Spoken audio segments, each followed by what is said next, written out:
nesse jornal que começou toda a história do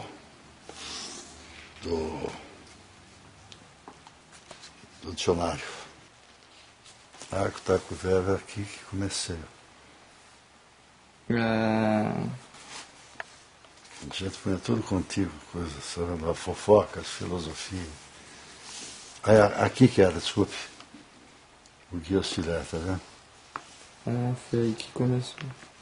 E aí começou tudo. Esse foi um tipo fantástico, ele não acreditava que o homem chegou na Lua, ele foi me chamar de mentiroso, que eu tinha um jornal, e eu publiquei que o homem chegou na Lua.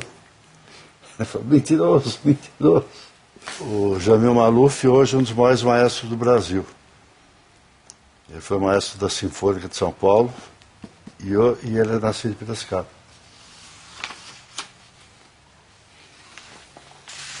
O afinado, olha que página bonita. Naquele tempo não tinha computador, hein? Tudo feito à mão mesmo.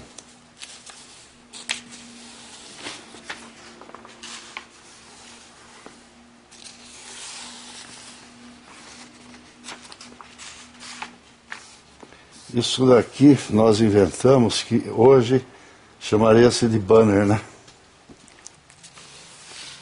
O Papa João Paulo recebeu Piracicabanos. Tinha de tudo. Olha, eu acho que é difícil definir o piracicabano, é difícil. Mas eu costumo dizer que o piracicabanismo é um estilo de vida. É uma maneira de ser, é uma maneira de viver. Então eu acho que o piracicabano está diretamente vinculado ao rio. Então, por exemplo, quando o rio está na cheia, o piracicabano está otimista, o piracicabano está alegre. Ele está indo à beira do rio, passeando, você vê multidões que ficam à beira do rio. Quando o rio está como agora, vai baixando, o piracicabano se deprime também, entende? Então, olha, a natureza de Piracicaba, o estilo de vida de Piracicaba, eu costumo dizer que Piracicaba é a mais mineira das cidades paulistas. É um estilo muito mineiro ainda, Piracicaba antiga, estou falando, né? E não da nova, que é uma transição que não sabemos por onde vai. Eu acho, agora a minha opinião pessoal, é a alma da cidade. Eu não concebo hoje Piracicaba, existir Piracicaba sem o rio Piracicaba, sem o Salto. Isso faz parte de nossa vida, compreende? A mesma coisa que você perguntar para um litorâneo o que é o mar para ele, né? Então é um privilégio um rio que passa no meio da cidade, no centro da cidade. E com todas as histórias, as lendas e as maravilhas que lá aconteceram. Eu, desde a minha infância, eu ouvia muito falar da minha cidade, da minha terra. Meu pai era um apaixonado. E ele sempre dizia, brincando comigo, que enterrou meu umbigo na beira do rio. E eu comecei a conhecer, na infância ainda, as personagens folclóricas de Piracicaba. Então, aqueles pescadores, os catadores de pedras, tinha um tipo chamado Inholica. E aquilo foi despertando a minha imaginação, que eu já estava gamado, amando a cidade, né? Mas eu queria ser escritor desde pequeno. E vinha alimentando, então comecei a ler muito, e lia muito, e lia muito. Chegaram até, quando eu tinha 14, 15 anos, me levar ao psiquiatra, porque achava que eu estava ficando louco, né? Onde já se viu eu queria ser escritor, né? E com 16 anos, então, eu comecei no Jornal de Piracicaba como auxiliar de revisão. E aquilo foi me tocando cada vez mais, porque naquele tempo, isso nos anos 50, naquele tempo, a melhor escola de jornalismo, a melhor escola literária, não só de jornalismo, mas literária, eram as redações do jornal, onde se aprendia a escrever, você adquiria um estilo. E o meu sonho, na verdade, era eu queria fazer diplomacia para poder ser escritor. Então eu comecei a estudar línguas, francês, inglês, alemão, isso com 17, 18 anos. Mas quando chegou aos 21, eu entrei no outro jornal, na Folha de Piracicaba, e de repente o diretor, foi o jornal inaugurado, o diretor sumiu, desapareceu. E eu com 21 anos, os proprietários me chamaram, falaram, assuma a direção. Você imagine um garoto de 21 anos assumindo a direção do jornal. Eu assumi. Minha perna tremeu, fiquei nervoso, aquele negócio todo. Assumi. E aquele é um vírus, né, que vai entrando no jornalismo, é um vírus. E chegou a Revolução. Quando chegou a Revolução, eu estava na esquerda, né? Então era aquela luta danada. Então começaram as prisões, começaram os processos. Enfim, não tem mais saída. Estou até hoje aí. O dicionário foi o seguinte, durante o período, eu fiz umas assessorias políticas e eu ia muito a Brasília. Certa vez eu estava em Brasília, no ministério do Andreasa, o ministro Andreasa. Estava tudo atrasado, tudo parado. Então o chefe de gabinete, o senhor já idoso, ele veio se desculpar porque nós estávamos atrasados. E eu não sei o que eu falei, não sei se eu falei barbaridade, alguma coisa assim. Ele olhou para mim e falou, Piracicaba. E os olhos dele começaram a se marejar, sabe? Ele foi emocionado e ele me contou que tinha sido formado aqui na agronomia e que há 40 anos ele não vinha a Piracicaba. E ele ouviu o meu sotaque, que eu não tenho tanto ainda, né? E ele se emocionou. Eu falei, puxa vida, a turma me chamava de caipira onde eu ia. Falei, mas isso é uma grife, isso é uma marca, isso é identidade. Então eu lancei um jornal chamado A Província, que era para recuperar as histórias, as lendas, as tradições, a cultura piracicabana, e eu aproveitei de começar a colocar o dialeto.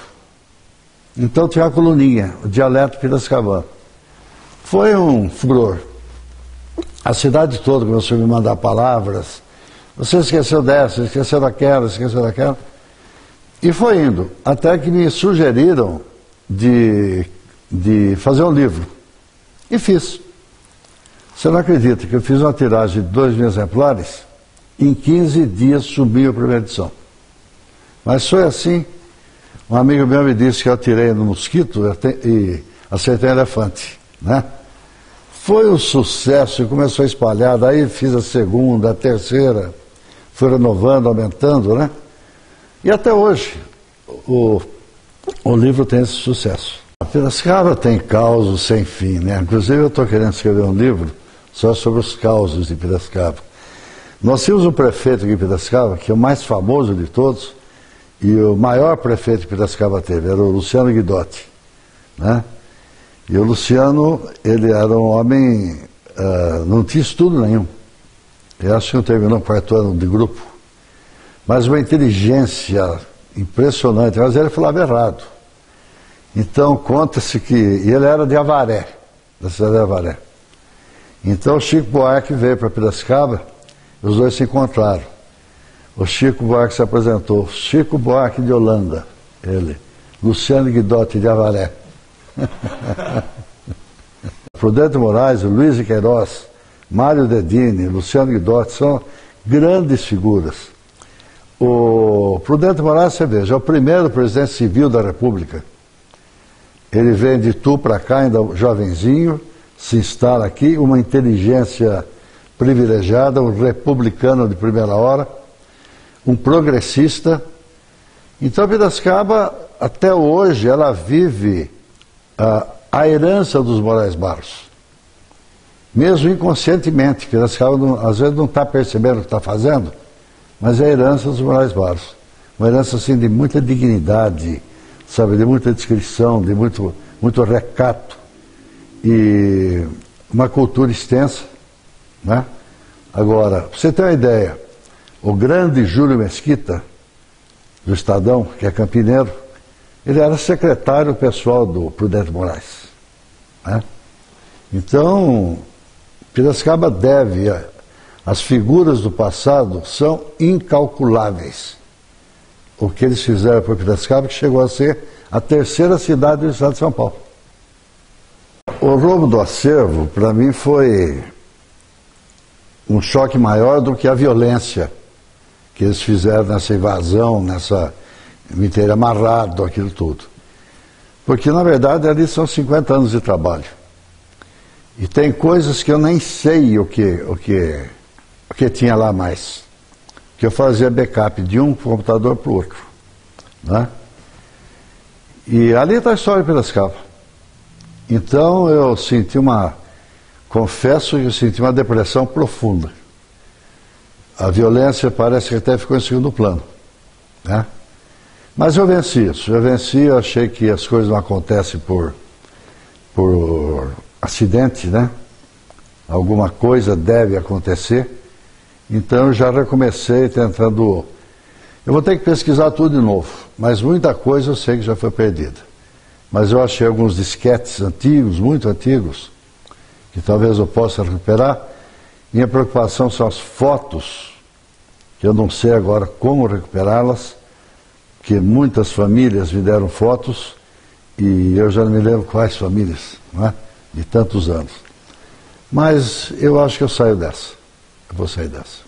Eu vou dizer algumas coisas que talvez muitos não vão gostar, entende? Mas não me incomodo. Veja bem, a palavra progresso significa um desenvolvimento ético. Tem que ter uma motivação ética. Vamos progredir para quê? Então tem que ter motivação. Para a educação, progredir para a civilidade maior, tudo bem. Agora, o desenvolvimento desordenado, isso não é progresso. Isso pode ser inchaço. E Piracicaba está indo para um caminho desordenado, um caminho de materialismo total. A cidade, afinal de contas, a cidade serve para quê? Para você viver. É o lugar de viver, de amar, de cuidar dos filhos, de preparar o futuro dos filhos, de conviver. No ritmo que nós estamos indo, nós vamos ver uma selva de pedra de novo e Piracicaba vai perder as suas características. Está perdendo. Quando, na minha opinião, e pelo que eu sei dessa terra, Piracicaba é autossustentável. Sempre foi. Tanto é que a localização de Piracicaba, eles diziam que somos fim de linha. Porque Piracicaba, a Paulista, Sorocabana, paravam aqui. Esse fim de linha, na verdade, foi o grande benefício de Piracicaba. Que ela criou a maneira própria dela mesma, sustentável. Você veja, temos instituições centenárias, mais do que centenárias em Piracicaba. Agronomia, Colégio Piracicabano, Jornal de Piracicaba, Colégio Assunção, Indústria Crembo. Então, é uma cidade com profundas tradições. Então eu costumo dizer para o pessoal, mas eu não quero ser tradicionalista. É uma estupidez. Porque a palavra tradição é traditio. Traditio significa herança, transmissão. Então nós temos uma herança do passado. E que herança que nós estamos deixando agora para quem virá? Não sei. Então eu acho que está se cometendo em Piracicaba um crime, porque não está sendo preparada para as grandes transformações que estão chegando. Não sou contra o desenvolvimento, mas desde que ele seja aquele progresso de ordem ética, porque o progresso é ético.